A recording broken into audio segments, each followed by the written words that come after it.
চলে এলাম আবার একটা নিউ ব্লগ নিয়ে। কষে দেখি 6.1 চক্রবৃদ্ধি সুদ।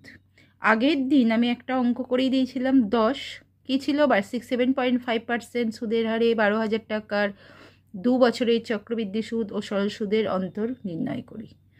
আজ ঠিক সেই অঙ্কই করব, জাস্ট সংখ্যাগুলো চেঞ্জ।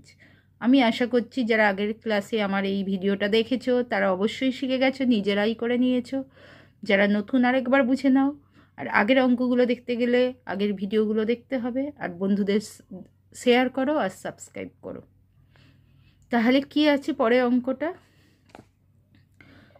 11টা 10,000 টাকার বার্ষিক 5% সুদের হারে 3 বছরের চক্রবৃদ্ধি সুদ ও সরল সুদের পার্থক্য হিসাব করে লিখি। ঠিক আগের মতো আসল বলে দিয়েছে, সময় বলে দিয়েছে, সুদের হার বলে দিয়েছে।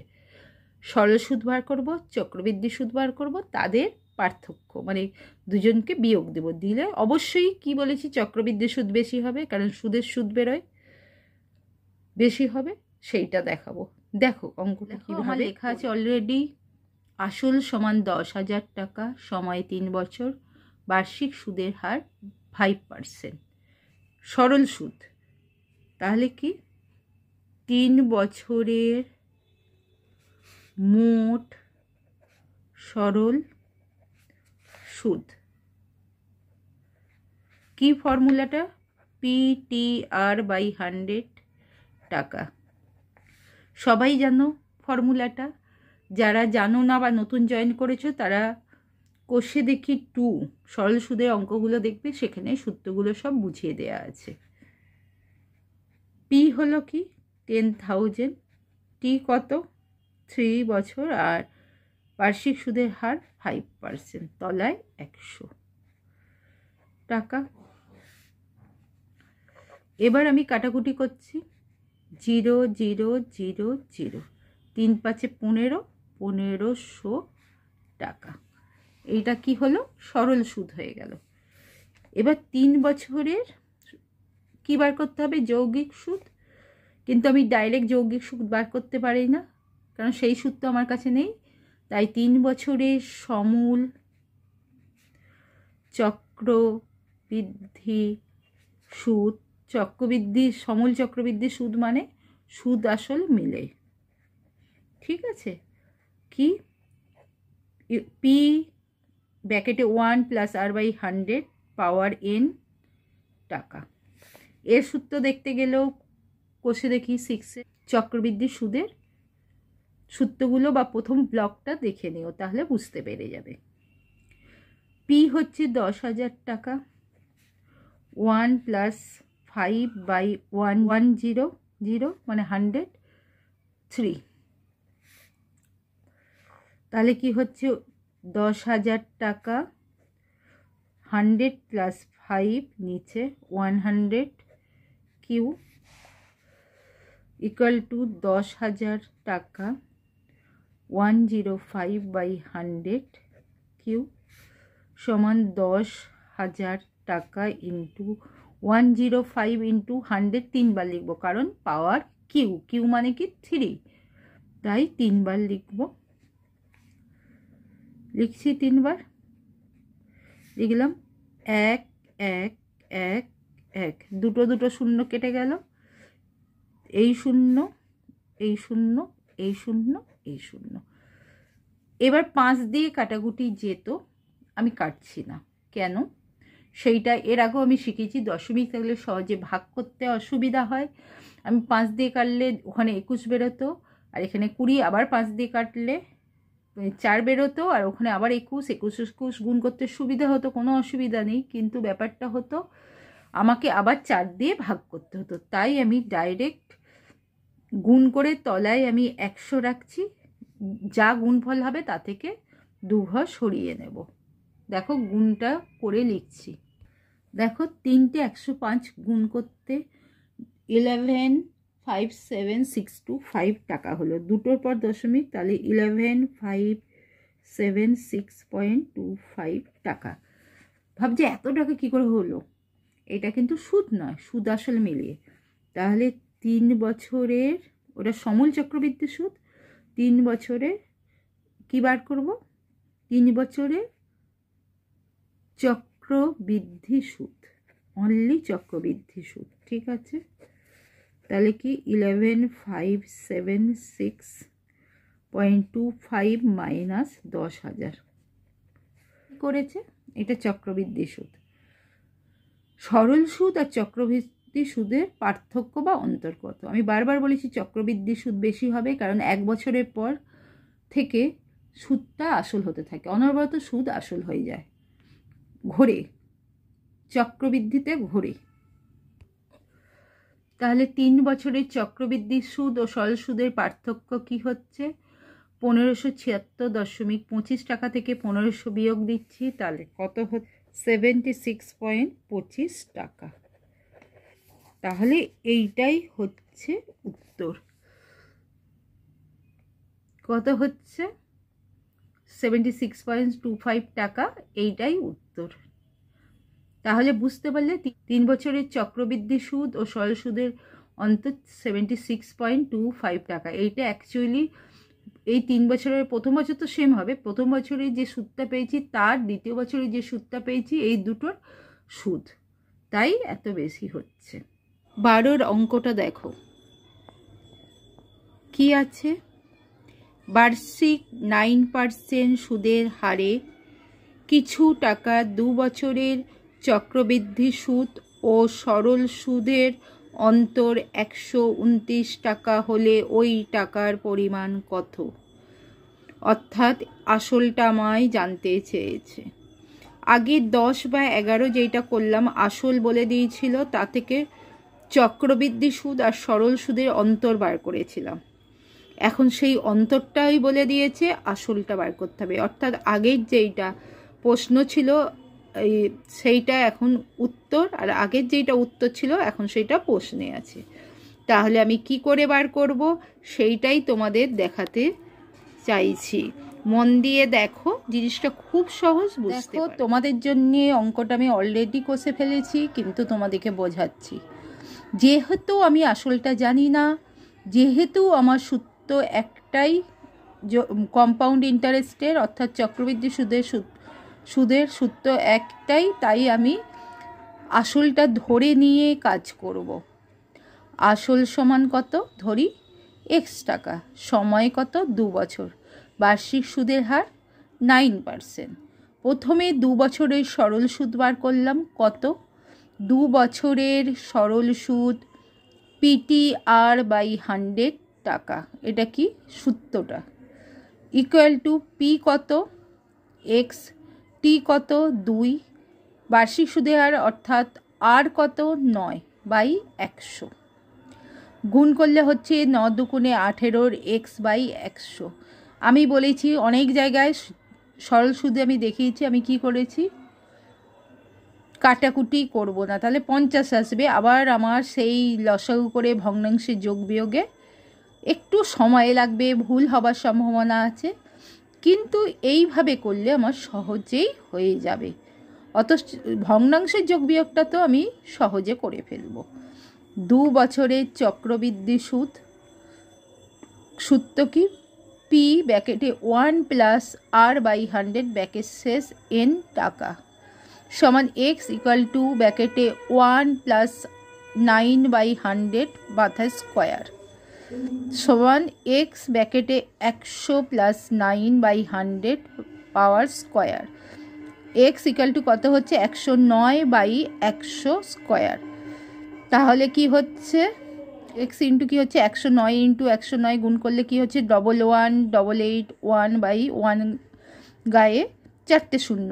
আমি বুঝিয়েছিলাম স্কোয়ার থাকলে জটা শূন্য থাকবে, ডবল হবে, আর যদি কিউ থাকে অর্থাৎ 3 থাকে, জটা শূন্য থাকবে তার ট্রিপল হবে।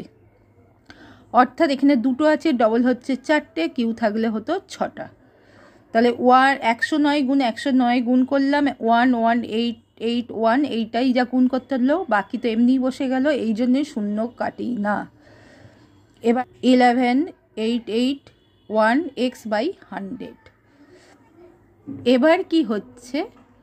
2 বছরের চক্রবৃদ্ধি সুদটা কত, ওইটা পেয়েছি কত 11881 এর গায়ে 4টে শূন্য হলো।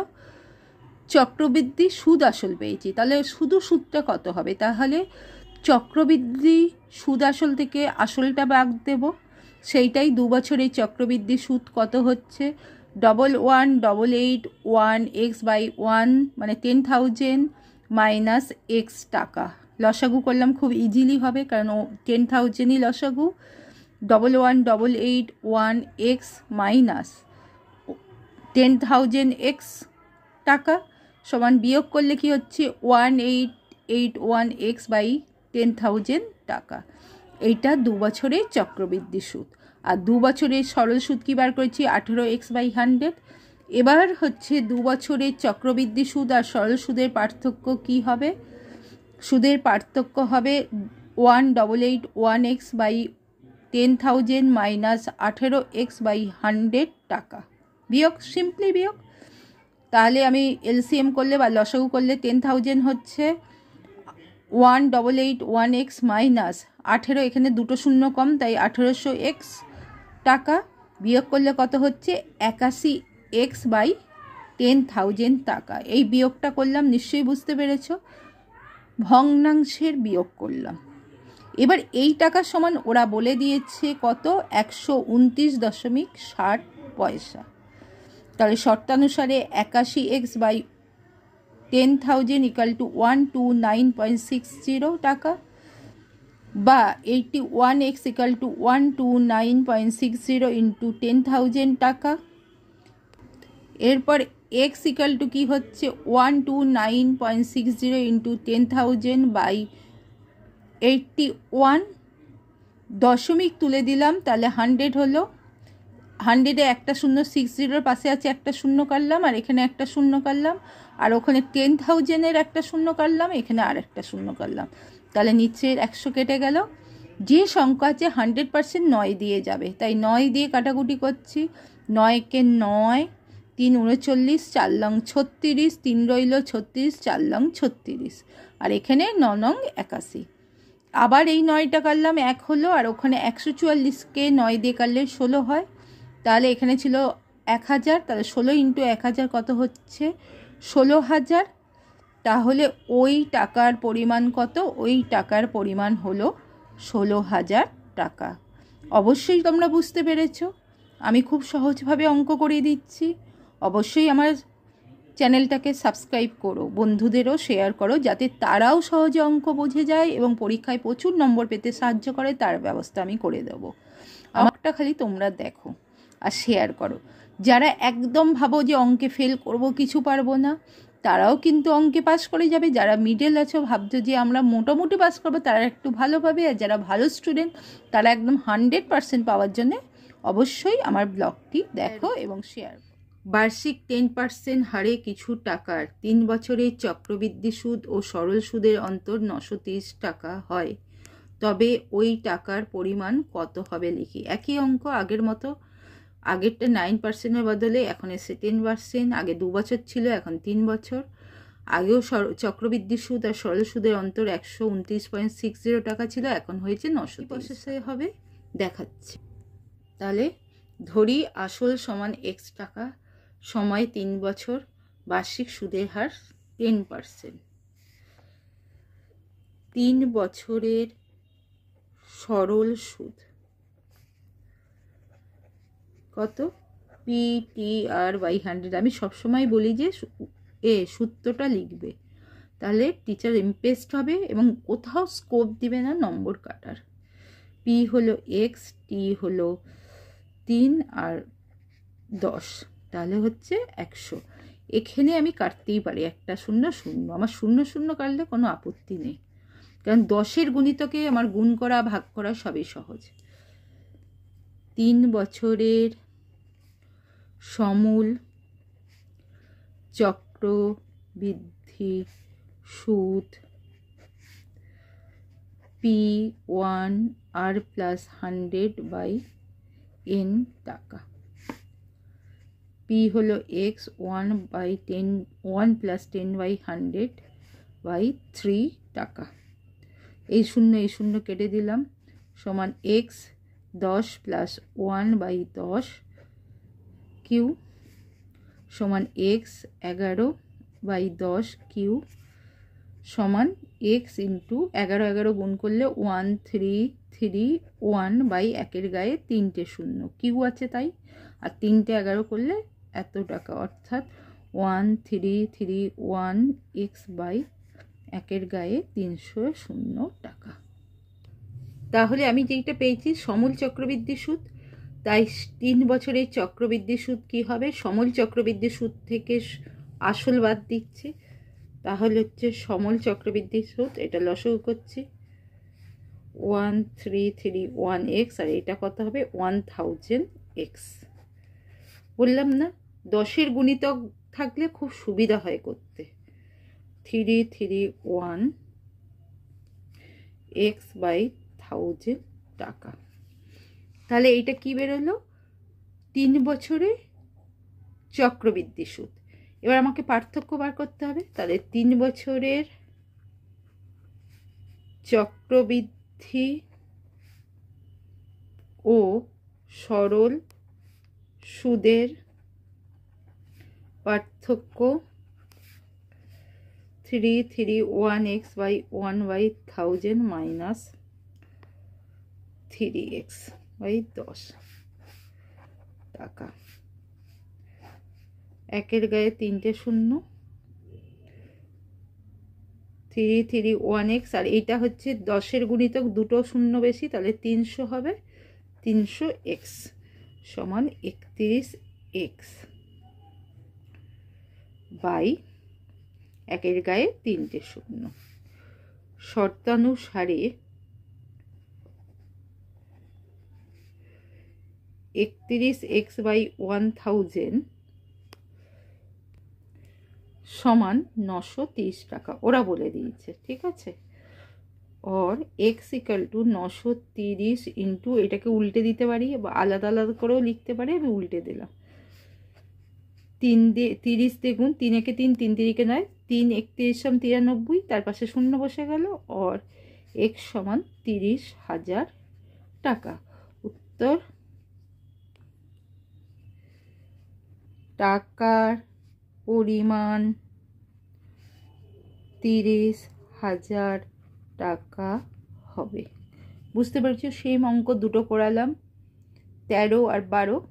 আমি বুঝতে পারছি, বুঝতে পারবে, বুঝতে না পারলে বারবার রিপিট করবে, দেখবে তোমাদের এটা প্রবলেম সলভ হয়ে যাবে। 14টা, বার্ষিক চক্রবৃদ্ধি সুদের হার যদি প্রথম বছরে 7% এবং দ্বিতীয় বছরে 8% হয়, তবে 6,000 টাকার 2 বছরের চক্রবৃদ্ধি সুদ হিসাব করে লিখি। খুব সহজ অঙ্ক, যেহেতু আমার 2 বছরে 2 রকম সুদ হচ্ছে, তাই আমরা চক্রবৃদ্ধি সুদের যে সূত্রটা আছে সমূল চক্রবৃদ্ধি সুদ, সেই সূত্র দিয়ে করব না, আমরা কি দিয়ে করব, সরল সুদের যে সূত্র আছে তা দিয়ে করব। কিভাবে করব, তার জন্যে ব্লগটা দেখতে হবে, এবং ব্লগটা দেখে ভালো লাগলে শেয়ার করতে হবে এবং সাবস্ক্রাইব করতে হবে। তোমরা অবশ্যই করো, তাহলে আমি নতুন নতুন ভিডিও আনতে। 6,000 টাকা, সময় কত 2 বছর, আর প্রথম বছরের সুদের হার 7%। তাহলে প্রথম বছরের মোট সুদ কি ফর্মুলা, PTR/100 টাকা। পি কত 6,000, টি কত 1 বছর, সময় 2 বছর, কিন্তু আমার প্রথম বছর মানে 1 বছর, আর কত 7% বাই 100 টাকা। 0 0 কাটলাম, 0 0 কাটলাম, 6 7 42, 420 টাকা। তাহলে কত হলো 420 টাকা। আমার আসল ছিল 6,000 আর সুদ হলো 420। দ্বিতীয় বছরের আসল হবে, আমি বলেছিলাম প্রথম বছর চলে গেলেই প্রথম বছরের যে সুদ আসলের সঙ্গে যোগ হয়, তাহলে প্রথম বছরের আসল ছিল 6,000, তার সঙ্গে 420 যোগ দিলাম, দিতে কত হলো 6,420 টাকা। এইটাই তফাৎ। আমি যদি সরল সুদ করি প্রত্যেকবারই কি করব, ওই 6,000 টাকারই প্রত্যেকবারই সুদ গুনছি। আর এখানে কি হচ্ছে, প্রথমে তো 6,000 টাকার গুনলাম, তারপর যে সুদটা বেরোলো সেইটা আসল হয়ে গেল 6,420, তার যে সুদ পেলাম সেইটা আবার আসলের সঙ্গে যোগ করলাম, করে আবার তার সুদ পেলাম, এইভাবে বেড়ে যায়। সময় তো ওই 1 বছর, তাও লিখছি 2 বছর লেখা আছে 1 বছর। আর বার্ষিক সুদের হার, সুদের হার, বার্ষিক সুদের হার হচ্ছে দ্বিতীয় বছরে 8%। তাহলে দ্বিতীয় বছরের মোট সুদ কত, PTR/100 টাকা। তাহলে এটা হচ্ছে 6420, টি কত 1, আর আর হলো 8/100 টাকা। দেখো এরপর আমি 2 দিয়ে কাটতে পারতাম, আমি তো বারবার 2 দিয়ে কাটি না, কারণ 10-এ গুণিতক ভাগ করা খুব সুবিধা। 8 দুগুণে 16, হাতে 1, 4 8 32, 1 33, হাতে 3, 6 48, 3 51 বাই 10 টাকা। তাহলে 513.6 টাকা। দেখতে পাচ্ছ, আমি যদি শুধু আসলটা যদি মানে সুদটা যদি আসল না হতো, তাহলে আমার কি হতো, 6,420 টাকা সুদ হতো। যেই 420টা 6,000-এর সঙ্গে যোগ করেছি, তখন আমার সুদ কত হয়ে যাচ্ছে, 513। যদি 3 বছর বলতো 513টা যোগ দিতাম 6,420-র সঙ্গে, এইভাবে বাড়ে। কিন্তু আমার এখানে তো এই 2 বছর পর্যন্ত বলেছে, তাই 2 বছরের সুদ বার করলাম। এবার আমার প্রশ্নটা কি, তাহলে আমার এটা কি হলো, 2 বছরের চক্রবৃদ্ধি সুদ কত, প্রশ্নটা। প্রথম বছরে পেয়েছিলাম 420 টাকা, দ্বিতীয় বছরে পেলাম 513.6 টাকা। এটা যোগ করব, 0.6 হলো 3, 2 1 3, আর 5 4 9, 933 টাকা 60 পয়সা। তাহলে আমার 2 বছরের সুদ কত বেরোলো, এইটা। বুঝতে পেরেছো নিশ্চয়ই? তবুও যদি কনসেপ্ট ক্লিয়ার না হয়, আবার ভিডিওটা দেখবে। এর পরের অঙ্কটা একই সেম অঙ্ক, যারা বুঝতে পেরে গেছে তারা নিজেরা করে ফেলবে, যারা বুঝতে পারছো না বা যারা আরেকবার ফলো করতে চাইছো বা যারা করে ফেলেছো তারা মিলাতে চাইছো, তখন পরের অঙ্ক দেখো। 15-র অঙ্কটা, বার্ষিক চক্রবৃদ্ধি সুদের হারে যদি প্রথম বছর 5% ও দ্বিতীয় বছর 6% হয়, তবে 5,000 টাকা 2 বছরের চক্রবৃদ্ধি সুদ কত। আগের অঙ্কটাও দেখতে পাচ্ছ, একই রকম একই প্রসেসে করব, জাস্ট ফলো করো। আসল সমান 5,000 টাকা, সময় 1 বছর। আগেরবারে 2 বছর লিখেছিলাম, মানে পরপর 2 বছর করতাম বলে 1 বছর লিখলাম। প্রথম বছরের বার্ষিক সুদের হার কত, 5%। প্রথম বছরের মোট সুদ PTR/100 টাকা, পি হলো 5,000, টি 1 আর 5। শূন্য শূন্যগুলো কাটলাম, তাহলে কত হচ্ছে, 5 5 25, 250 টাকা। ঠিক আছে। দ্বিতীয় বছরের কি বলেছি, সুদ আসল যোগ করব। আসল 5,000 প্লাস 250 টাকা সমান 5,250 টাকা। দ্বিতীয় বছরের সুদের হার 6%, সময় সেই 1 বছর। তাহলে দ্বিতীয় বছরের মোট সুদ PTR/100 টাকা, পি কত 5250 ইন্টু টি কত 1 ইন্টু 1 ইন্টু 6/100 টাকা। 0 0 কাটলাম, 3 দুগুণে 6, 5 দুগুণে 10, 5 দিয়ে কাটছি, 5 একে 5, 0 25। তাহলে 3 5 15, 3 দেখলে তো বেড়ে গেল। যেই আগের বারেরটা কত হয়েছিল 250, এবারে 315। কারণ তাহলে 315 থেকে 250 বাদ দিলে যে টাকাটা হবে সেইটা হলো 250 টাকা সুদ 1 বছরে। কত, 6% হারে। তাহলে কিভাবে বাড়ছে দেখছো, উত্তরটা হবে 2 বছরের মোট সুদ কত। তাহলে সুদ 250 প্লাস 315 টাকা সমান 5, 5 একে 6, 3 এ 2 5, এত টাকা। বুঝতে পেরেছো নিশ্চয়ই? যদি আমার ভিডিওটা ভালো লেগে থাকে তাহলে অবশ্যই সাবস্ক্রাইব করো আর বন্ধুদের শেয়ার করো, আর বারে বারে দেখো, তাহলে অঙ্কটা একদম মাথায় বসে যাবে।